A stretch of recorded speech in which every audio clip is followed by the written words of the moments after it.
Ô Brunet, como que as pessoas podem, assim, meio que passar a vida limpo e, sabe, usar o passado como fortalecedor e não como limitador? Porque muita gente usa o passado como uma âncora, ao invés de usar como uma embarcação para poder seguir, né, a sua navegação. Olha, falar de passado é muito complicado. Basicamente, a minha mensagem é sobre princípios. Né? A mensagem da minha vida é cumpra princípios. Que você vai viver promessas, inclusive as promessas divinas, que é o que eu carrego dentro de mim. Só que é uma covardia quando você fala assim, por exemplo, um dos princípios que eu chamo de princípios milenares, que são os princípios que estão na sabedoria milenar, que é a Bíblia, é honra pai e mãe. Mas se você fala assim, olha, cara, honra teu pai e tua mãe, aí vai vir uma pessoa, como eu já escutei, a pessoa fala assim, só que a minha mãe me abandonou para casar com outro cara, eu fui criado por uma vizinha. E eu tive que passar Natal sentado em sofá com eles na mesa, porque eu não podia comer na mesa. Então como é que eu vou honrar um negócio desse?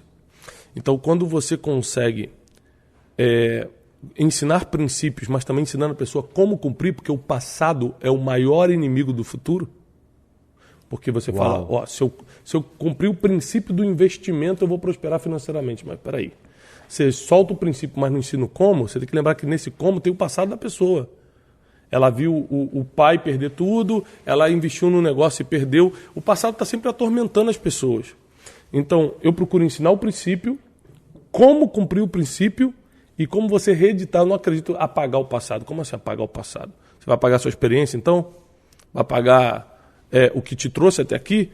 O que você tem que fazer é reeditar aquilo que traz dor para você, agora ser um fortalecimento. É o exemplo da ferida e da cicatriz. O passado ele pode deixar ferida ou cicatriz. Uma das maiores honras dos guerreiros da antiguidade era mostrar o tamanho das cicatrizes que tinham. Porque cicatriz é sinal de que você venceu.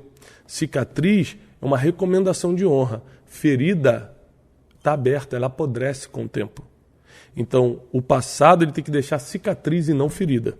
Se deixar ferida, você adoece e morre. E às vezes o empresário ele fica com as seguintes feridas, o Brunet, porque ele não cicatriza, né? Por exemplo, ele contrata um funcionário que não dá certo, que rouba ele no financeiro, ou um gerente comercial que pega a base de clientes, que nem já aconteceu comigo, de um gerente comercial meu, na época do IBC, levar toda a nossa base de clientes para um concorrente. E aí você se traumatiza com aquilo e você generaliza e enviesa toda a sua experiência a partir daquilo. Ou seja, aquilo que te fez mal continua te fazendo mais mal ainda. E aí a minha estratégia para não deixar que essas grandes dores se transformem em feridas, mas sim se tornem cicatrizes, é adicionar significado, sabe? E basicamente é perguntar, né, o que eu aprendo com isso? E aí você se torna mais experiente, mas você não se limita.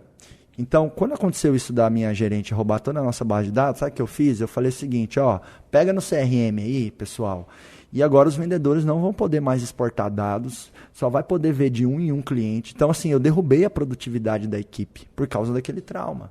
Então, enquanto ainda era ferida, além do prejuízo que eu tinha, estava continuando a dar mais prejuízo ainda. Você trava tudo, sem dúvida. Você trava tudo.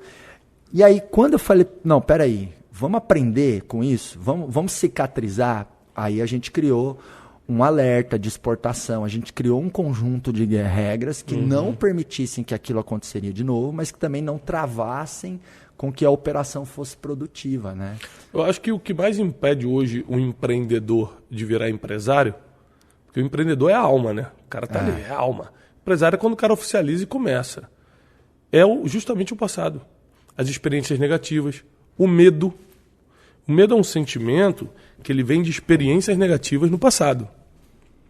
Porque existe um medo comum, por exemplo, você chega no alto de uma montanha, olha para baixo, medo.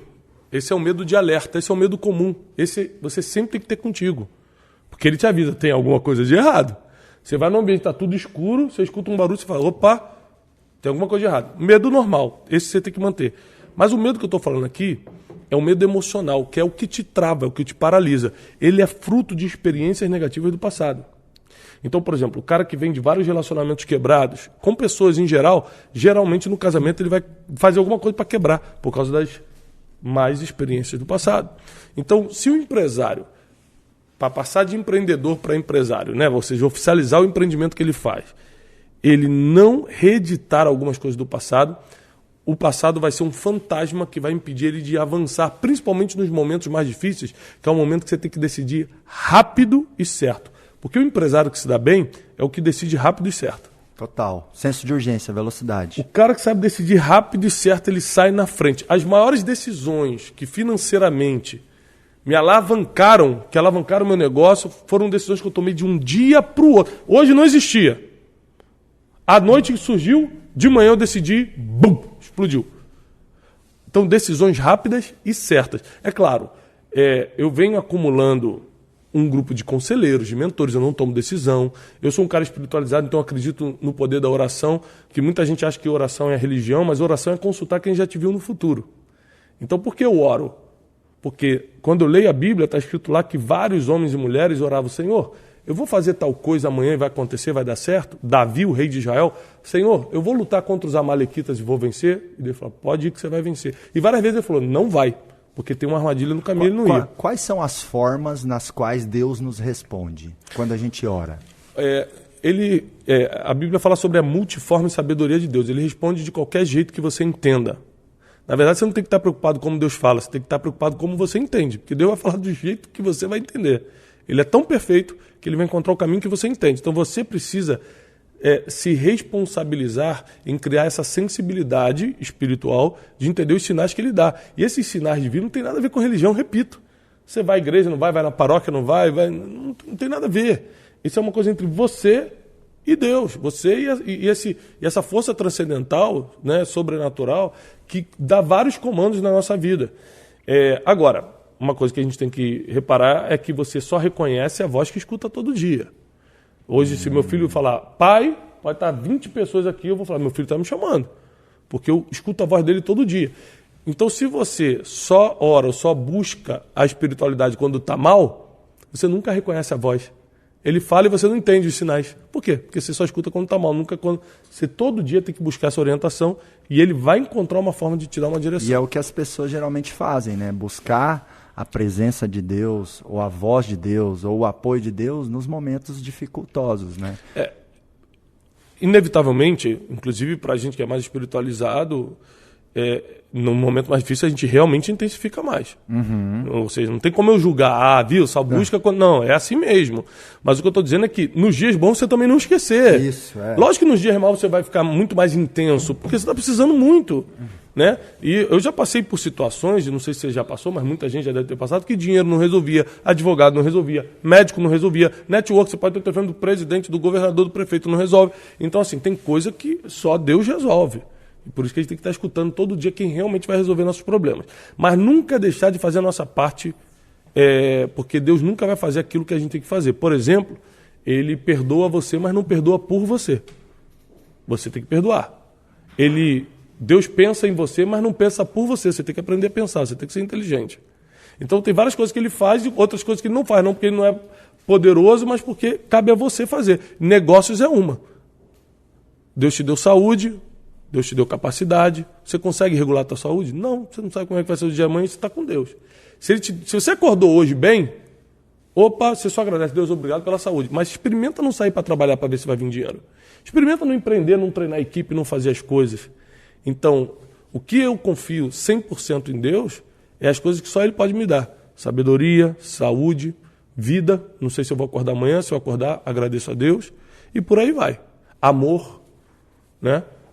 Agora, as outras coisas, Ele dá saúde para a gente conquistar. Eu percebo em todas as pessoas, né, de sucesso, pessoas do bem, pessoas de caráter, pessoas que estão impactando, como você, Brunet, e diversos grandes amigos nossos, todas essas pessoas, elas se sentem abençoadas, elas se sentem com algo maior dentro delas e cumprindo uma missão, uma responsabilidade. E aí se fala muito de propósito, e como que você vai ter propósito sem você ter esse link com algo que é transcendente, né? Sem você ter esse link com algo maior, né? Então, para mim, além a espiritualidade, ela tem muitos efeitos práticos, né?